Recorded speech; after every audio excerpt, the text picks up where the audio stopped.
I love a good face mask. Everyone loves a good face mask, but sheet masks are something that I would only use maybe say once a week, once every couple of weeks, whenever I feel the need. So using one every single night was a massive change for me, and it really taught me about the benefits of using a sheet mask and why you should be using them more often.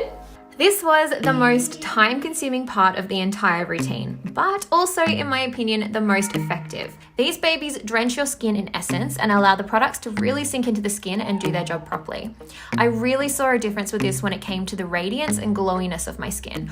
Although it is important to mention that if you do have acne-prone skin like me, it might be best to limit the masks to about twice a week maximum so that your pores are allowed to breathe. The one I am using here is the Ovaco Hydro Shining All Sweep Mask, which I found left my skin looking the most radiant the next morning.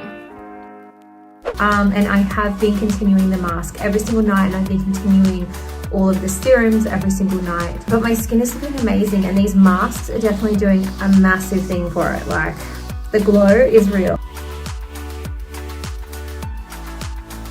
So I just finished my skincare routine. Look how shiny and healthy my skin is looking. Sheet masks, I'm telling you.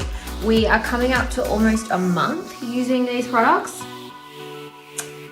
It's starting to show off. What I actually think made the most difference to my skin was actually the sheet mask.